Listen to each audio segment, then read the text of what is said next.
Hello, good evening my friends. Welcome to my VS channel. तो मैंने अपनी previous video में ये बताया कि हम मेंस्ट्रुअल हाइजीन कैसे मेंटेन कर सकते हैं। मैंने इसके 3 पार्ट्स बनाए, जिसमें मैंने चाइल्डहुड में होने वाली मेंस्ट्रुअल प्रॉब्लम्स और जो भी हार्मोनल चेंजेस होते हैं उसके बारे में मैंने बताया। और आज मैं आपको ये बताऊंगी कि हम इम्बैलेंस को कैसे क्योर कर सकते हैं। तो जैसे कि आप देख सकते हो कि मेरा टॉपिक है क्योर इम्बैलेंस थ्रू डाइट। हम डाइट के ऊपर क्यों इतना स्ट्रेस दे रहे हैं? क्योंकि जो भी बीमारियां हैं वो सब पेट से ही शुरू होती हैं। जब पेट में डाइजेशन नहीं होता है, मेटाबॉलिज्म की प्रॉब्लम आती है, पेट साफ नहीं हो रहा है, उस समय ये दिक्कतें आती हैं।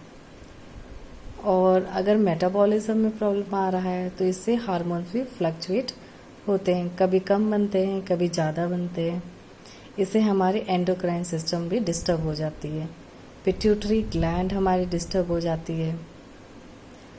इस डिस्टर्बेंस की वजह से जो हमारे ईस्ट्रोजन और प्रोजेस्टेरोन हार्मोन है वो भी डिस्टर्ब हो जाते हैं। मेंस्ट्रुअल फ्लो पर बहुत इफ़ेक्ट पड़ता है, कभी ज़्यादा होता है, कभी कम हो जाता है।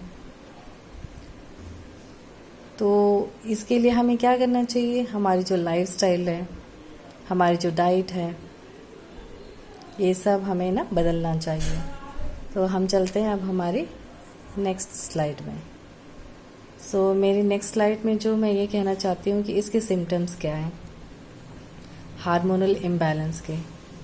ये इसको 3 कैटेगरी में डिवाइड कर दिया गया है, mental, sexual and body.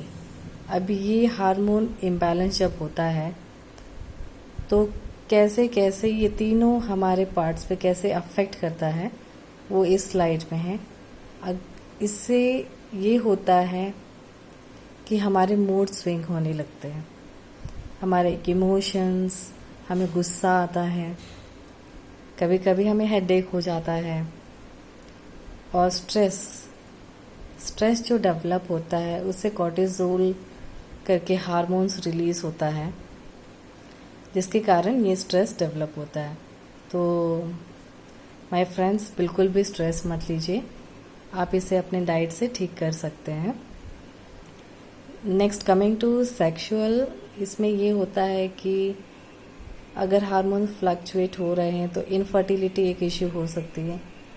Menstrual cramps, माहवारी के समय आपको दर्द हो सकता है, आपको मिसकैरेज होने के चांसेस है, एंडोमेट्रियोसिस होने के चांसेस हैं। तो आपके हार्मोन्स बैलेंस होना बहुत ज़रूरी है। एग्जाम्पल के लिए एक बच्चा है, वो धीरे धीरे धीरे बड़ा होता है और हर एक स्टेप को ना उससे टाइम लगता है। इसी तरीके से ये हार्मोनल प्रॉब्लम्स हैं, ये धीरे धीरे हमारे शरीर में बढ़ते हैं, घटते हैं, लेकिन हम इसे पकड़ नहीं पाते हैं। ये हमें पकड़ में तब आती है जब हम कंसीव करने के लिए ट्राई करते हैं। नेक्स्ट है बॉडी। अब बॉडी पे इसका ये इफ़ेक्ट होता है कि कॉन्स्टिपेशन हो रहा है, पिंपल्स हो रहे हैं, ब्लॉटिंग हो रहा है, हेयर लॉस हो रहा है, वेट गेन हो रहा है, कहीं कहीं इंसुलिन रेजिस्टेंस भी हो जाती है। अब हम ईस्ट्रोजन के ऊपर बात करेंगे, क्योंकि ये 2 हार्मोन्स ईस्ट्रोजन और प्रोजेस्टेरोन बहुत इम्पॉर्टेंट है। ईस्ट्रोजन का क्या क्या प्रभाव हमारे शरीर पे पड़ता है? ईस्ट्रोजन जो हमारी ना यूट्रिन लाइनिंग, जो यूट्रस है उसकी 3 लाइनिंग होती है, ये उसको ना बिल्ड करता है, ये उसको बनाता है। अगर ये कम होगी तो भी ये नहीं बनेगा, बहुत पतली रहेगी। अगर ये ज़्यादा बन जाएगी तो ये थिक हो जाएगा, ये एंडोमेट्रियोसिस में चला जाएगा। तो इसको बैलेंस करना बहुत ज़रूरी है। जब आपके यूट्रस की लाइनिंग थिक हो जाती है, आपके hormones, pituitary gland, thyroid hormones आपके ठीक से काम नहीं करेंगे, ब्लड क्लॉटिंग बढ़ेगी, और इन फ्यूचर अगर हमने ईस्ट्रोजन का अच्छा ट्रीटमेंट नहीं लिया या हमने इसे अपने डाइट से इससे हमने कोप अप नहीं किया, हम इसे फिल नहीं किया, तो डेफिनेटली आगे चल के ये एंडोमेट्रियल कैंसर होने के चांसेस हैं। Your food is your medicine, like water is a medicine. तो आपका खाना ही आपकी दवा है। तो आप सुबह उठ के अगर आप हार्मोन्स को बैलेंस करना चाहते हैं तो आप अलसी के बीज ले लीजिए। अलसी में ओमेगा 3 फैटी एसिड्स हैं। ब्रोकोली है एक, lentils, sunflower seed, spinach, avocados, almonds, pumpkin seeds, eggs, C salt, tomato, methi seeds, soaked and drink water. तो आप ये कर सकते हैं और इन सारी चीज़ों का आप सेवन कर सकते हैं। आपका जो फूड है ये आपके हार्मोन से एकदम कनेक्टेड है। तो इसलिए मैंने इस चार्ट में यही दिखाने की कोशिश किया है।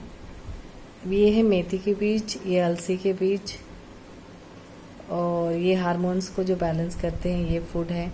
आप इनको अपने डाइट में इंक्लूड कर सकते हैं।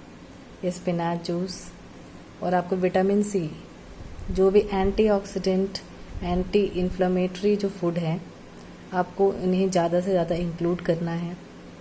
आप ज़्यादा से ज़्यादा रॉ डाइट लीजिए, इससे आपके हार्मोन्स बैलेंस रहेंगे। अब मैं ये कहना चाहूँगी, आपका चॉइस आपके हाथों में है। Choice is in your hand. आप जंक फूड प्रेफर करना चाहेंगे या एक एप्पल खा के अपनी बीमारियों को दूर भगाएंगे। तो आज के वीडियो में इतना ही। Thank you so much. अगर आपको ये वीडियो पसंद आया हो तो आप लाइक एंड सब्सक्राइब कीजिए। Thank you so much for watching.